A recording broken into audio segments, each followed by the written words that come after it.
I know you want this personality to come out. I feel it. You say, I really admire Michelle Obama. I think it's key for all of us to try to give back in one way or another, as opposed to sitting back and complaining, well, they should do this, they should do that. Well, let's put me in that equation. What can I do? How can I do it? When can I do it? The challenge is motivating yourself to do it. Everybody has an opportunity to make a difference. And the first step is just putting yourself there. You know, you can't do it from home. You got to get out there and get involved.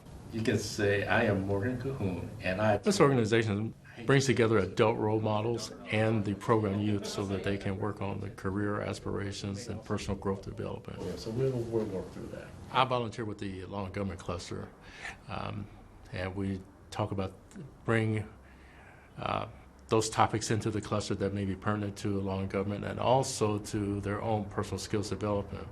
Now we bring in speakers from around the metro area. We also take field trips out to introduce them to the workplace and those individuals out there. And we would not be, as I got in there, I said, you don't necessarily have to be an expert. You can come into a law and government cluster and have access to resources, bring resources to them. So I don't have to be the attorney. I don't have to be somebody in metro government, but I can bring people in. I'm good at that. I can facilitate the discussions. People kept coming back. I said, okay, I can do this. And like I said, 20 years later, still doing it. In the Law and Government Cluster, he's really set the atmosphere of us sharing ideas and our thoughts, and we learned how to debate. If you really want to have a stance that's on merit, then you need to learn about it. Honestly, I might not even know. If I ever felt like there was something I thought could better the program or an idea I thought might be beneficial to the program, I usually brought my ideas to him.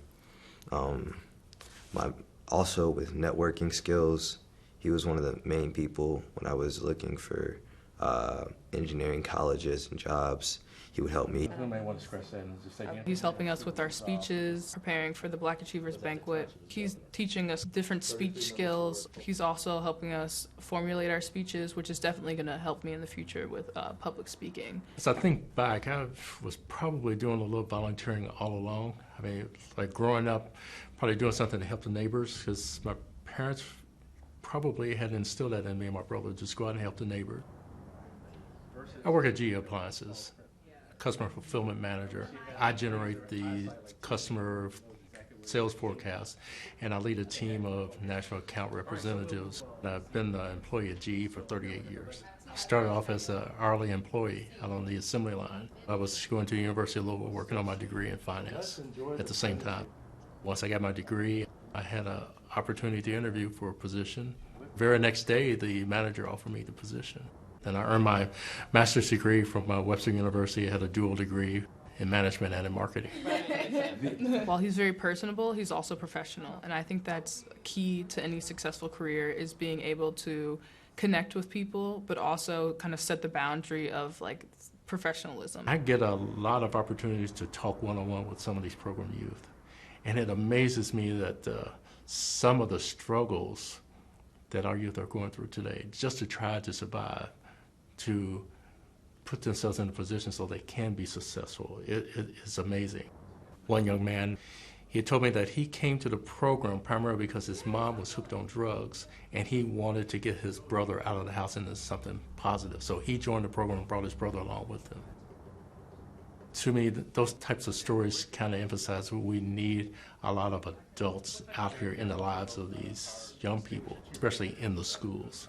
Because a lot of times, I think we make an impression. We don't have to say a lot, but just our presence there means something that says you care enough to be here on your own time. You can tell he cares. He's been with the program for this long.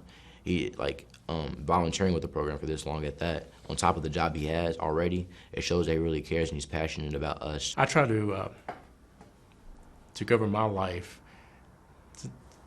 thinking that one person can make a difference. And this is when it really hit home to me. I was paired up to mentor this young man. He was in the first grade. He was actually held back, so he should have been in the second grade. I used to go and visit him every week, maybe about an hour and a half. And it was only maybe for about 2 or 3 months. It could have been a little bit longer. The teachers came back to me and told me how much impact I made in his life, that he had achieved so much that they put him back in the second grade with his peer group, and he was performing quite well. To me, that was amazing. That little bit of time that I had could have made that much of a difference. He can manage both the job and the work and his family, as well as being able to come and be a part of this family, the Black Achievers family as well. So it's just nice to see how he can manage it, which will help me manage it in the future. Encourage young people, 3 or 4 years old, take them out, community service projects, let them see you giving back. Let them get their hands dirty and do that so that you can develop that mindset as the young people are growing up, that this is what's expected of them to give back. Go to school, graduate, and give back to the community, volunteer.